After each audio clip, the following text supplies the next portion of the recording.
Hola a todos y todas, me da mucho gusto saludarles. Bienvenidos a este taller de Construyendo Compromisos de Gobierno Abierto con Enfoque de Desarrollo Sostenible, que forma parte del módulo de Gobierno Abierto y Desarrollo Sostenible que pues deben estar cursando ahora.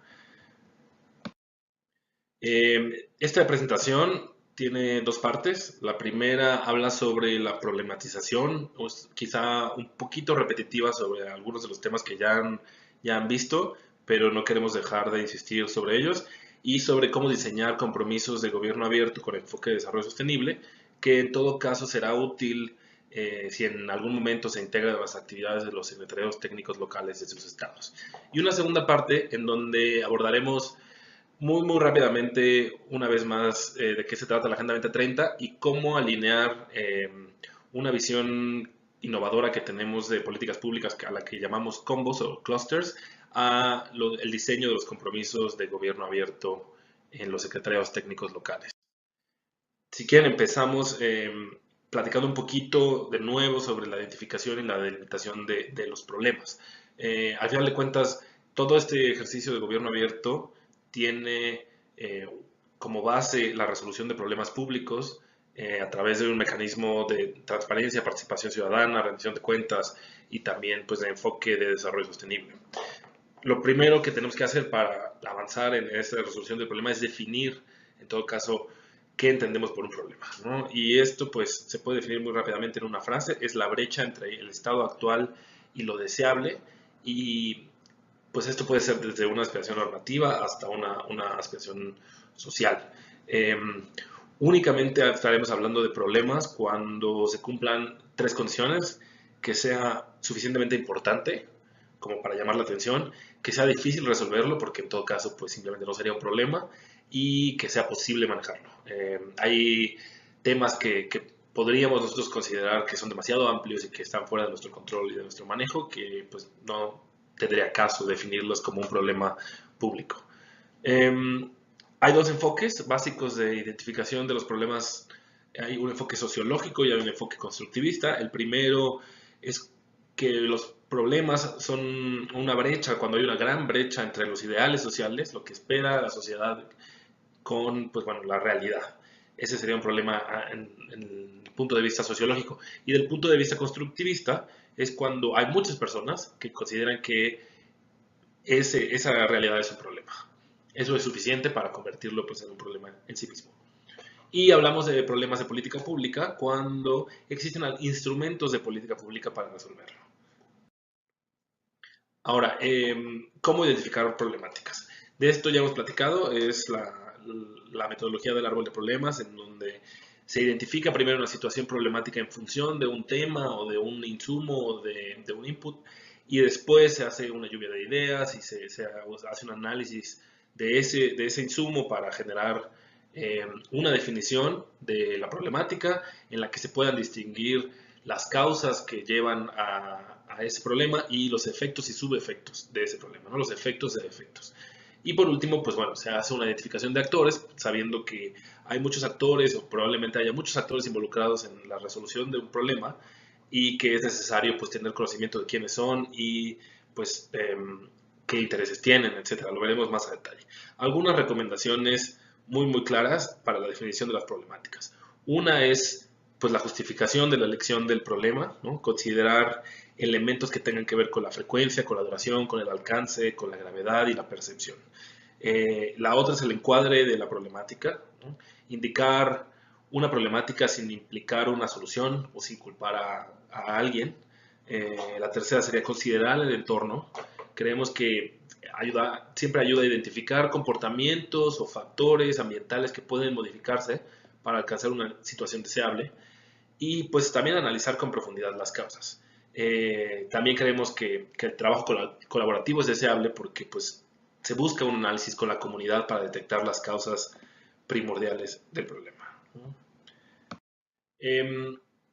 Esto ya lo hemos visto, hay la construcción de un árbol de problemas, es un esquema causa y efecto, en donde las causas están por debajo del problema y son lo que sostiene el problema, y puede haber innumerable número de causas, y los efectos de los efectos pues van hacia arriba, ¿no?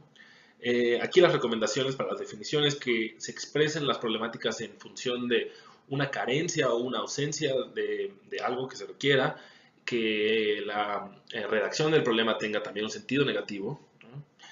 No se realiza esto o hay ausencia de esto que evita que se realice esto, digamos, en ese sentido en el sentido negativo es como quisiéramos que se expresaran y por supuesto pues que se hable de una situación real, no tiene sentido pues hablar de una problemática que no es real y por supuesto también definir la población que está siendo afectada, porque esto ayudará pues a delimitar y a construir después las soluciones. Un ejemplo de un árbol de problemas. Este es un proyecto de educación juvenil, es solo un ejemplo, en donde el problema es el bajo nivel educacional de los jóvenes y las causas, se identifican dos causas, que es una ineficiencia del sistema educacional y una que tiene que ver con un medio ambiente poco favorable para el estudio. Y también se identifican causas de esas causas, profesores mal preparados, currículum inadecuado y poca oferta de cupos y por el otro lado poco estímulo dado al estudio y un alto grado de hacinamiento y causas de las causas, por ejemplo, poca importancia dada a la educación y necesidad de trabajar desde joven. También se identifican algunos efectos, ¿no? Aquí un efecto principal sería la inadecuada inserción social y unos efectos de esos efectos sería la baja inserción laboral, el alto grado de alcoholismo y la alta incidencia de drogadicción y subefectos como el alto índice de delincuencia o los bajos niveles de productividad y por supuesto pues, los bajos ingresos generados por el empleo. Ahora, sobre el diseño de compromisos locales de gobierno abierto. Estas son algunas recomendaciones que en el grupo de trabajo de este proyecto hemos llevado a los estados que están en su proceso de planeación y de limitación y diseño de los planes de acción local de gobierno abierto, en donde pues creemos que con algunos tips y algunas recomendaciones podemos hacer mucho más asertiva la elaboración de los planes de acción local. En primer lugar, queremos que los compromisos de política pública que son pues lo que está contenido en los planes de acción local tienen que tener al menos estas cuatro características. Ser específicos, delimitarse muy bien a qué clase de problema y a la solución que se está queriendo encontrar eh, muy específicamente, que sean medibles. Hemos hablado y insistido sobre el monitoreo y la evaluación.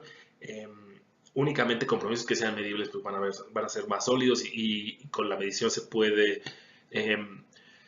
puede mejorar, o sea, bueno, hacer los cambios necesarios para mejorar o para hacer mucho más eficiente una intervención que dependa de un compromiso.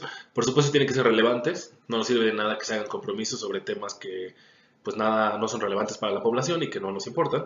Y por último, que tengan un alto potencial transformador, ¿no? Que tengan lo que llamamos quick wins, también es deseable, para que se pueda construir sobre eso. En todo caso, los compromisos tenemos que ser realistas, entonces para esto es bueno tener un alto potencial transformador porque se puede construir rápidamente, se pueden obtener resultados y construir sobre eso y tener iniciativas mucho más ambiciosas, ¿no? Podemos hacer un tema de incrementalismo. Algunas recomendaciones generales es que cuando se redacten los compromisos, estos sean con lenguaje ciudadano, ¿no? Es muy común que quienes trabajan en este tipo de cosas sean personas que tienen conocimiento técnico, ya sea de derecho, de políticas públicas, o quizá pues, de manejo de agua, de lo que sea que el tema competa al compromiso. Entonces, tratar de hacer un lenguaje ciudadano que sea accesible a todas las personas. También que, bueno, estén orientados a resultados, porque esto es importante para darle legitimidad a los compromisos y al ejercicio y a las soluciones que se propongan. También que sean actividades concretas, que tengamos productos bien definidos y que haya una asignación clara de responsables, ¿no? Esto es fundamental, ya que pues, al final quien resuelve los problemas pues, son las personas y estas personas tienen que tener muy claro cuáles son sus responsabilidades y cómo rendir cuentas de lo que se está haciendo, especialmente si son servidores públicos. Sobre el mapeo de actores. Bien, para la resolución de cualquier problema público hay muchos actores involucrados. Estos muchas veces son fáciles de identificar, pero otras veces hay que hacernos algunas preguntas clave para identificar si estas personas que nosotros consideramos que son actores realmente son actores clave o son lo que llamamos stakeholders. La primera pregunta sería si a nivel local en los estados o los municipios cuentan con las atribuciones para atender la problemática, ¿no? Y si se puede incidir sobre el indicador, si esas personas que identificamos tienen esta capacidad de incidencia. Y una segunda pregunta sería, ¿qué autoridades cuentan con las facultades para atender la problemática? ¿No? Y para incidir sobre el indicador, si no lo pudimos contestar en la primera, quizá hay que preguntarse qué autoridades, ¿no? ¿Qué poderes, qué dependencias, qué agencias? También, ¿qué actores son los tomadores de decisión en claves para la resolución de esta problemática? ¿Y qué organizaciones de sociedad civil, académicos locales u otros actores que no estén considerados dentro del gobierno, podría ser la iniciativa privada, pues conocen a profundidad o han estudiado o han investigado formalmente sobre la problemática? Aquí además yo agregaría que también es importante considerar a las personas que son afectadas directamente por la problemática que se pretende solucionar. Estos actores pues nos van a dar, en primer lugar, de invitarnos, nos van a dar una visión inclusiva y amplia de la problemática y de sus efectos, de sus causas y de cómo solucionarlas. Y también nos puede ayudar a nosotros a enfocar los esfuerzos de con qué personas o con qué individuos y actores trabajar primero o con mayor ímpetu y con qué otros a lo mejor ya son aliados de la propuesta, identificar algunas resistencias, en todo caso la importancia que unos ven para alguna problemática o el nivel de incidencia o el nivel de influencia que tienen esas personas, esos actores sobre la solución de esas problemáticas. Ahora, la formulación de los compromisos. Esta es una recomendación muy básica, pero muy útil. Creemos que la redacción de un compromiso de política pública, y esto, pues bueno, ya les tocará a ustedes desarrollarlo más a fondo dentro de los secretariados técnicos locales, tiene que tener estos 4 elementos: actor, el verbo en infinitivo, que será la acción, el resultado y los cómo, ¿no? Los medios de implementación.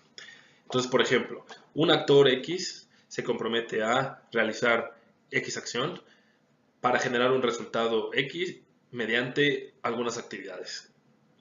Esto, así de simple, pudiera parecer simple, pero con una redacción de este tipo se puede dejar muy, muy claro que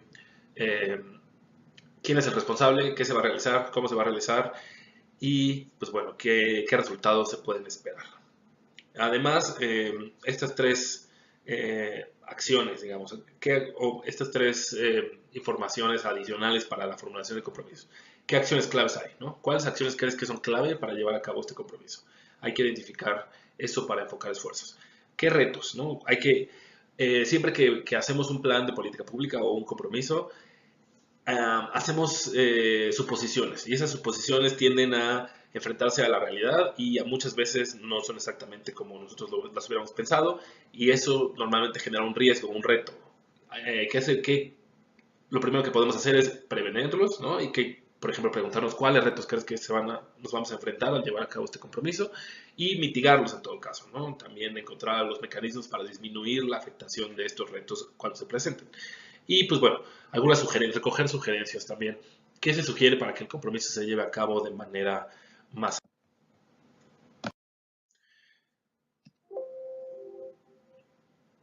Sobre la factibilidad y la calidad de los compromisos. Creemos que estos compromisos tienen que ser específicos y medibles, porque en la redacción simple es en donde se definan con claridad los productos y los resultados verificables, como vimos en el ejemplo anterior, los van a hacer mucho más fáciles de monitorear. También creemos que deben ser imputables a responsables. La imputabilidad se refiere a la definición de responsables para asegurar el cumplimiento de las actividades que se están proponiendo al interior de estos compromisos de política pública. Y estos responsables pueden ser actores de sociedad civil, puede ser el gobierno, puede ser la iniciativa privada, etc. Muchas veces los actores de sociedad civil dan seguimiento y los actores gubernamentales por mandato implementan las soluciones a los problemas. Y también pues tenemos que tener una temporalidad, hay que definir plazos precisos y razonables para el cumplimiento de las actividades y para los compromisos, ya que pues con plazos que no son realistas va a ser imposible llegar a tiempo o alcanzar las metas que nos hemos propuesto. Y por otro lado, si los plazos son demasiado amplios, es muy probable que el sentido de urgencia de la solución del problema se vea diluido, ¿no? Entonces hay justo que hacer un trabajo de delimitación del plazo que tiene que ser preciso y razonable. En cuanto a la calidad y la relevancia de los compromisos, creemos que aquí, pues, uno tiene que ser relevantes y otro tiene que tener potencial transformador, ya lo platicábamos. Su relevancia dependerá de qué tanto aportan para promover no solo los principios de gobierno abierto, pero sino también los de desarrollo sostenible, en donde la transparencia, la participación ciudadana, la rendición de cuentas, la innovación cívica y la innovación tecnológica tengan cabida. Y además que tengan alto potencial transformador. Hemos hablado de los compromisos que tendrán un mayor impacto potencial en la medida en que se orienten a la atención de un problema público concreto y conserven una alineación a la agenda de desarrollo sostenible, y que haya un seguimiento y un monitoreo a través de los indicadores de cada una de las metas de los 17 Objetivos de Desarrollo Sostenible. Aquí tenemos, normalmente cuando presentamos este tipo de talleres y trabajamos con los estados, les hablamos de estas cuatro líneas de acción o estos cuatro, digamos, sugerencias para que empiecen a trabajar en sus planes de acción local. Uno es el tema de Follow the Money, que seguramente ya conocen, y si no, pues vamos a poder dejar algo de bibliografía y algunas fichas sobre esto y de qué se trata. Es una iniciativa que tiene una institución que se llama Global Integrity con una institución que ya conocen que es GESOC en algunos de los estados del país, en donde prácticamente se hace seguimiento a los recursos públicos para transparentar todo el proceso de erogación del gasto y su ejecución. Otro es que, bueno, tengan perspectiva, los compromisos de política pública tengan todos una perspectiva de género. También aquí hablamos de derechos humanos y de inclusión, de no dejar a nadie atrás. Por supuesto que tomen en cuenta pues, los 17 Objetivos de Desarrollo Sostenible y los principios transversales de la Agenda de 2030. Y también creemos que es importante aprovechar estos espacios para fortalecer los sistemas locales anticorrupción. Un ejemplo es la experiencia nacional. Hubo un tercer plan de acción que se diseñó en 2016 con lo que fue la Alianza para el Gobierno Abierto, en donde se hizo una consulta pública, hubo jornadas abiertas y hubo mesas de trabajo y después hubo retroalimentación. Y también, pues bueno, el detalle de cómo fue todo este proceso de elaboración de un plan, ¿no? La primera fue la consulta pública. Después, dentro de la consulta pública hubo un proceso participativo de construcción del plan. Hubo un portal electrónico en donde se recibió información y se consultó a la población y se identificaron las temáticas y las problemáticas de forma conjunta con la ciudadanía. Y luego en las jornadas abiertas se habilitó un espacio que permitió que la ciudadanía asistiera directamente a discutir las temáticas, las problemáticas, las causas, los efectos y las soluciones asociadas a estas. Después hubo mesas de trabajo en donde ya hubo más un cambio entre expertos, entre funcionarios públicos, entre personas de sociedad civil, para definir de alguna manera con más precisión cómo se iban a definir los compromisos. Y por último hubo un proceso de retroalimentación en el que se validó todo el trabajo que ya se venía realizando. Bien, ahora para avanzar, platiquemos un poco de la Agenda 2030 para el Desarrollo Sostenible. Yo sé que esto ya lo han revisado con anterioridad en otros de los módulos, pero aquí queremos platicar específicamente de cómo la Agenda 2030 es un marco de acción que de manera natural incluye o ya tiene incrustados los principios de gobierno abierto en su accionar. Bien, pues ya conocen a los 17 Objetivos de Desarrollo Sostenible. Vamos a darles un vistazo rápido para recordarlos. Recuerden que los ODS derivan de los resultados de la cumbre de Río sobre los Objetivos de Desarrollo del Milenio, en donde en ese entonces teníamos 8 metas antipobreza que el mundo se comprometió a lograr antes de 2015. Si bien, como verán, los 17 ODS se pueden dividir en 5 áreas temáticas y compararse con los ODMs de la siguiente manera, ¿no? 5 de los 17 ODS se encuentran en la dimensión personas, es decir, en la lucha contra la pobreza y la desigualdad, la garantía de tener una vida saludable, acceso al conocimiento e inclusión y el empoderamiento de mujeres y niños. Y bueno, en el marco de la agenda de los ODMs, 6 de los 8 objetivos se centraron en las personas. 5 de los 17 ODS se centran en el planeta: agua y saneamiento, consumo sostenible, lucha contra el cambio climático, ecosistemas marinos y terrestres. Y en ese entonces, en el caso de los ODMs, solo hubo uno con una temática sobre el planeta, que fue con un enfoque muy amplio cuando se hablaba de desarrollo sostenible. 6 de los 17 ODS tratan sobre prosperidad y piden de alguna manera nuevas estrategias para empresas, finanzas y desarrollo socioeconómico sostenible. Y en ese entonces los ODMs no hacían referencia a la dimensión socioeconómica. Existe también uno de ese específico para la paz, la justicia y la rendición de cuentas, ya que este es uno de los grandes aprendizajes de esta nueva agenda. El objetivo 16 es un concepto clave para el desarrollo sostenible. Y también el ODS 17, que como en los ODMs, el número 8, se centraba en la necesidad de promover una nueva asociación para catalizar la solidaridad global para el desarrollo sostenible. Recuerden que estos 17 ODS se acompañan con un conjunto que, si bien es ambicioso, es muy completo, de 169 metas que ya están definidas y 230 indicadores desarrollados de una manera participativa en un diálogo sin precedentes entre los Estados miembros, sus poblaciones y las autoridades locales, la sociedad civil, el sector privado, la academia, etcétera. Recuerden que estos 17 objetivos de desarrollo sostenible son, digamos, los objetivos de la Agenda 2030, pero que tienen un cambio de visión paradigmática en donde ya se incluyen 3 dimensiones en cualquier accionar, en cualquier política pública, en cualquier intervención, en donde nunca se olvide que lo económico, lo social y lo medioambiental están interconectados y que tienen que considerarse en cada una de las intervenciones que se realicen. Hemos hablado ya de localización de los ODS, de cómo la agenda se tiene que construir de abajo hacia arriba, y para eso es necesario que se tome en cuenta el contexto subnacional, el contexto local, y que los gobiernos locales contribuyan con un enfoque de construcción de abajo hacia arriba a la consecución de esta agenda, ¿no?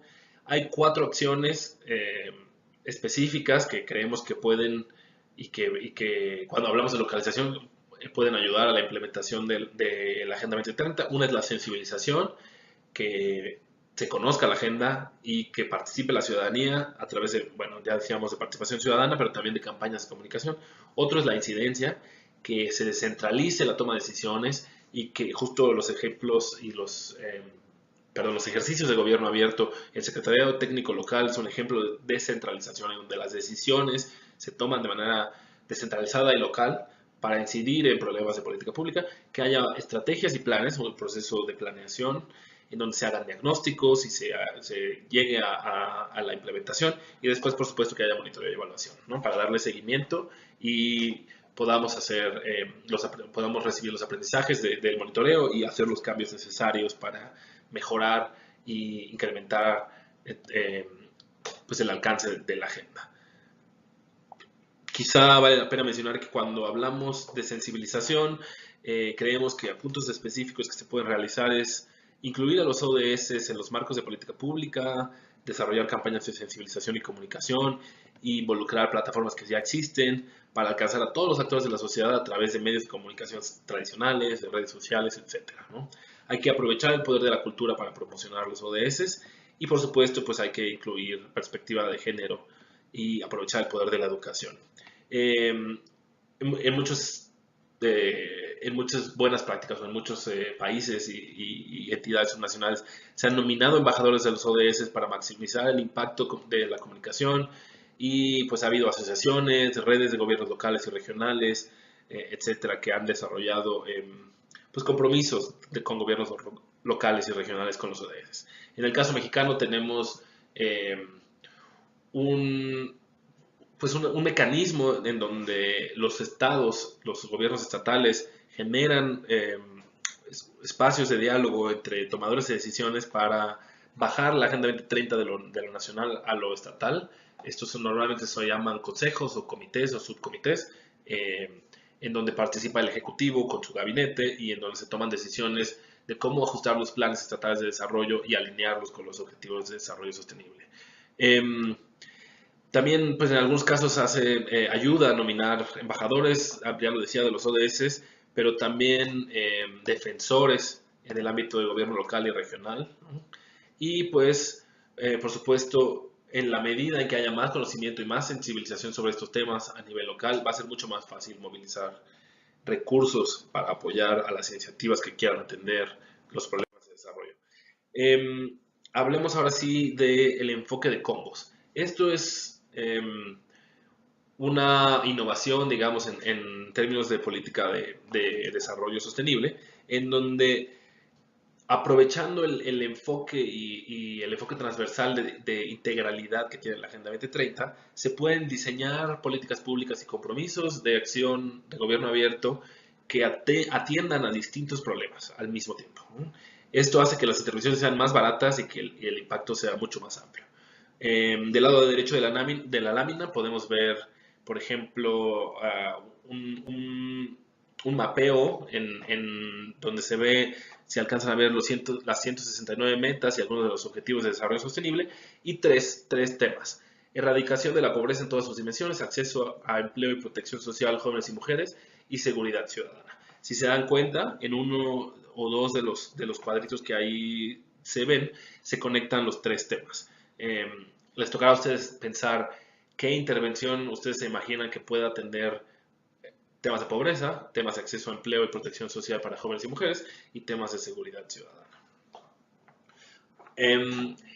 Este ejemplo es únicamente para que nos imaginemos el desarrollo con una visión de integralidad y no tanto como en la visión anterior de brecha en brecha, de solucionar los temas de manera sectorial, con aliados sectoriales, la Secretaría de Educación, o la Secretaría de Salud, o la Secretaría del Trabajo, sino más bien pensar en cómo una sola intervención que pudiera alcanzar las competencias o las atribuciones de distintas secretarías y tomadores de decisiones pueden mejorar la vida de las personas de manera mucho más eficiente. Queremos que digamos, para cambiar un enfoque de brecha a brecha no se deben establecer para cada objetivo indicadores y sistemas de monitoreo de intervenciones específicas para medir los avances, sino más bien tener indicadores integrales. Algunas de las condiciones que ayudan a adoptar un enfoque de combo son cuando se identifican un problema, cuando se identifican problemas que atacan o que afectan directamente a un grupo de una población específica, desnutrición infantil, empleo en mujeres indígenas, etcétera, o que es un problema que afecta a toda la población, como la contaminación, y otro es un problema que afecta una localidad en particular, por ejemplo, la vulnerabilidad, ¿no?, ante desastres naturales. Por supuesto, esto es un trabajo que se debe realizar de manera local, en donde únicamente pensando en lo local se puede encontrar y validar y legitimar las necesidades que tiene cada localidad y entonces diseñar eh, combos específicos que atiendan a esos problemas específicos, ¿no? Ahora, esta es una pequeña ruta crítica que tiene 6 pasos, ¿no? El primero, pues, es básicamente el paso cero, que es tener voluntad política, ¿no? A cambiar el enfoque de brechas a combos. El segundo es definir los problemas, ¿no?, con base en las prioridades de cada localidad. Ya hemos platicado de la construcción de la problemática a través de la metodología del árbol de problemas. Y luego construir una teoría de cambio, ¿no? La teoría de cambio es prácticamente plantear una situación inicial y plantear una situación deseable y encontrar los medios y los fines para alcanzar esa situación deseable, ¿no? Para esto muchas veces es necesario que tengamos un análisis cuantitativo. La generación de datos es muy importante, especialmente al nivel subnacional, porque los datos que contamos muchas veces son agregados nacionales que, si bien pues dan una idea de cómo está el país, no nos ayudan tanto para definir políticas que pues están localizadas. Y pues bueno, hay que generar esos datos. Y la otra recomendación es hacer diálogo inclusivo, ya hemos hablado de incluir a todas las partes, y de mapear con los ODS. Esto es muy, muy importante. Hay que enfatizar que el proceso, entre más participativo e inclusivo, pues va a tener mucha más solidez y legitimidad con los estados, ¿no?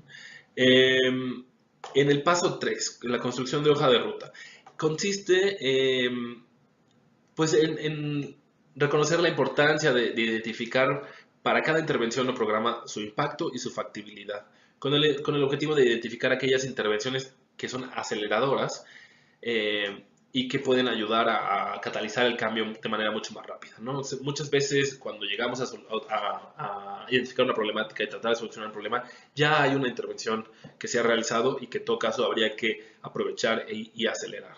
Y también al mismo tiempo hay que identificar los cuellos de botella, dónde se atoran las intervenciones y cuáles soluciones son catalizadoras y qué medios de implementación, por ejemplo, los costos o el financiamiento de las intervenciones. El paso 4, ya hablando de la implementación, hay que definir pues, los elementos clave para la implementación de cada combo, ¿no? ¿Qué roles tiene cada organismo, el alcance de las intervenciones, los mecanismos de intervención y por supuesto pues, los estándares de calidad de las intervenciones que se van a realizar? Y por último, en temas de monitoreo y evaluación, creemos que al final pues, el paso 5 consiste en definir la estrategia de monitoreo y evaluación de la estrategia de combos y también que es clave establecer un sistema de medición de los avances en el cual pues haya responsables definidos, los procesos también se encuentren asociados a un responsable, haya plazos, ¿no?, temporales para el monitoreo, la evaluación y también pues bueno, los mecanismos para que esos procesos se lleven a cabo, ¿no? Por último, pues muchas veces hay que desarrollar capacidades, instalar capacidades en las localidades y pues bueno, tener esta visión de sistema en donde eh, las intervenciones sean sostenibles aún tiempo después de que la intervención termine, los resultados sean sostenibles y que no dependan únicamente de la presencia de las instituciones implementadoras. Aquí hay solo un ejemplo de cómo se desdobla un ODS, ¿no? Tenemos, por ejemplo, aquí el objetivo 5, que es el de igualdad de género, en donde el objetivo es específicamente lograr la igualdad de género y empoderar a todas las mujeres y las niñas. Y dentro de ese objetivo se desdoblan una serie de metas. Aquí únicamente mencionamos la 5.2, eliminar todas las formas de violencia contra todas las mujeres y las niñas en los ámbitos público y privado, incluidas la trata y la explotación sexual y otros tipos de explotación.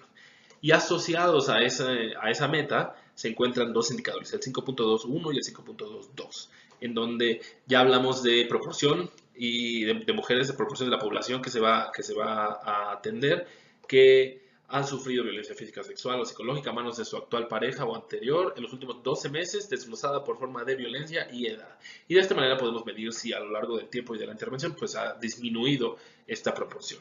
Y lo mismo con el segundo. Ahí está la liga, pero yo sé que tienen acceso a la matriz de indicadores, metas y objetivos que en todo caso debe estar en la plataforma, subida en la plataforma.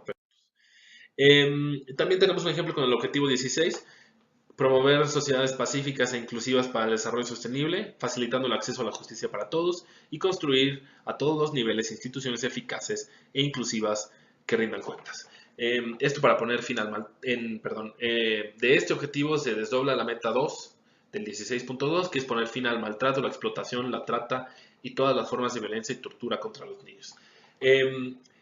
Les platico que estas dos láminas, la anterior y esta, responden a un problema identificado en el estado de Sinaloa, en donde el Secretariado Técnico Local de, del estado, perdónenme, no es de Sinaloa, es de Chihuahua. El secretario técnico local de Chihuahua ha identificado que hay un problema de maltrato infantil en el estado y ellos están tratando de diseñar un compromiso de gobierno abierto para su plan de acción local, en donde se tome en cuenta no solo lo que ya hemos hablado de participación ciudadana, rendición de cuentas y transparencia, sino también los ODS, ¿no?, los Objetivos de Desarrollo Sostenible, sus metas y sus indicadores, para que de esa manera ese objetivo esté alineado con la agenda estatal, la agenda nacional y la agenda global del desarrollo sostenible.